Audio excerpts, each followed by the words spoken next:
ಹೋಟೆಲಲ್ಲಿ ಸಿಗೋ ಚಟ್ನಿ ಎಷ್ಟು ರುಚಿಯಾಗಿರುತ್ತಲ್ವಾ. ಮನೇಲಿ ಮಾಡೋಕ್ಕೆ ಹೋದರೆ ಆ ಟೇಸ್ಟ್ ಬರೋದೇ ಇಲ್ಲ. ಅದು ಏನು ಹಾಕಿ ಮಾಡಿರ್ತಾರೆ ಅಂಥೇಳಿ ಅನಿಸುತ್ತೆ. ನಾನಿವತ್ತು ಆ ಚಟ್ನಿ ಹೇಗೆ ಮಾಡೋದು ಅಂಥೇಳಿ ತೋರಿಸ್ಕೊಡ್ತೀನಿ. ನಾನು ಹೇಳೋ ಕೆಲವೊಂದಷ್ಟು ಟಿಪ್ಸ್ನ ನೀವು ಫಾಲೋ ಮಾಡಿದ್ರೆ ಅದೇ ಟೇಸ್ಟ್ ಬರೋ ಥರದ ಚಟ್ನಿ ನೀವು ಮನೇಲೇ ಮಾಡ್ಕೋಬೋದು. ಬನ್ನಿ ಹಾಗಿದ್ರೆ ವಿಡಿಯೋ ಸ್ಟಾರ್ಟ್ ಮಾಡೋಣ ಅಲ್ವಾ.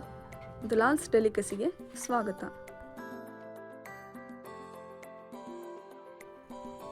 ಹಸಿ ಕೊಬ್ಬರಿ ಹಾಗೆ ಪುಟಾಣಿ ಈಕ್ವಲ್ ಕ್ವಾಂಟಿಟಿಲಿರಬೇಕು.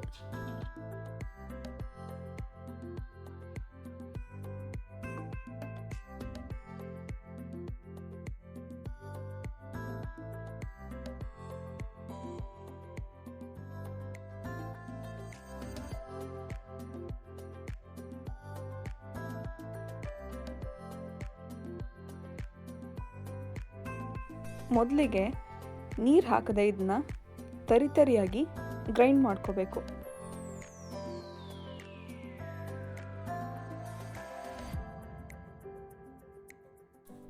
ಈಗ ಸ್ವಲ್ಪ ನೀರು ಹಾಕಿ ಗ್ರೈಂಡ್ ಮಾಡ್ಕೋಬೇಕು.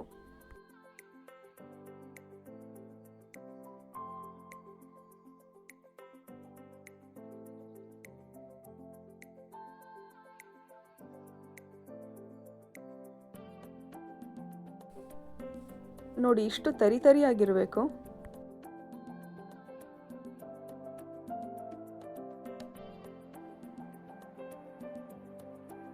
ಕೊತ್ತಂಬರಿ ಸೊಪ್ಪನ್ನ ಕೊನೆಯಲ್ಲಿ ಒಂದು ಸ್ವಲ್ಪ ನೀರು ಹಾಕಿ ಒಂದು ಸುತ್ತು ಗ್ರೈಂಡ್ ಮಾಡ್ಕೋಬೇಕು. ಇದನ್ನು ಪೂರ್ತಿಯಾಗಿ ಗ್ರೈಂಡ್ ಮಾಡಬಾರ್ದು, ಸ್ವಲ್ಪ ತರಿತರಿಯಾಗಿ ಇರಬೇಕು.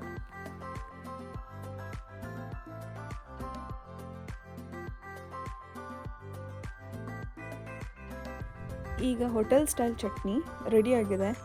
ನೋಡಿ, ಅದೇ ರೀತಿ ಕಾಣಿಸ್ತಾ ಇದೆ ಅಲ್ವಾ. ಟೇಸ್ಟ್ ಕೂಡ ಅದೇ ರೀತಿ ಇರುತ್ತೆ.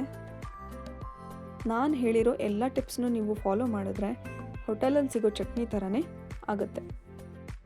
ಎಷ್ಟು ಸಿಂಪಲ್ ಆಗಿದೆ ಅಲ್ವಾ. ತುಂಬ ಕಡಿಮೆ ಇಂಗ್ರೀಡಿಯೆಂಟ್ಸ್ ಹಾಗೆ ವೆರಿ ಟೇಸ್ಟ್ಫುಲ್.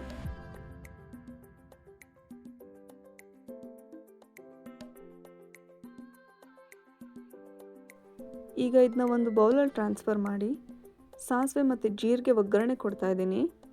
ನೀವು ಬೇಕಿದ್ರೆ ಇದನ್ನ ಸ್ಕಿಪ್ ಮಾಡ್ಬೋದು. ಇದಕ್ಕೆ ಸ್ವಲ್ಪ ಜಾಸ್ತಿ ನೀರು ಹಾಕಿ ಕಲಿಸ್ಕೊಂಡ್ರೆ ತಟ್ಟೆ ಇಡ್ಲಿ ಮೇಲೆ ಹಾಕ್ಕೊಂಡು ತಿನ್ನೋಕ್ಕೆ ತುಂಬ ಚೆನ್ನಾಗಿರುತ್ತೆ. ಸಾಂಬಾರು ಬೇಕು ಅಂತ ಅನಿಸೋದೇ ಇಲ್ಲ. ನೀವೂ ಮನೇಲಿ ಮಾಡಿ ಹೇಗಾಗಿದೆ ಅಂಥೇಳಿ ನನಗೆ ಕಮೆಂಟ್ ಸೆಕ್ಷನಲ್ಲಿ ತಿಳಿಸಿ, ಶೇರ್ ಮಾಡಿ. ನಾನು ಹೇಳಿರೋ ಟಿಪ್ಸ್ ನಿಮಗೆ ಇಷ್ಟ ಆಗಿದ್ರೆ ಲೈಕ್ ಮಾಡಿ, ಹಾಗೆ ನನ್ನ ಚಾನಲ್ನ ಸಬ್ಸ್ಕ್ರೈಬ್ ಮಾಡಿ. ಹೀಗೆ ತುಂಬ ವೆರೈಟೀಸ್ ಆಫ್ ರೆಸಿಪೀಸ್ನ ನಾನು ನಿಮಗೆ ತೋರಿಸ್ಕೊಡ್ತಾ ಇರ್ತೀನಿ. Thank you.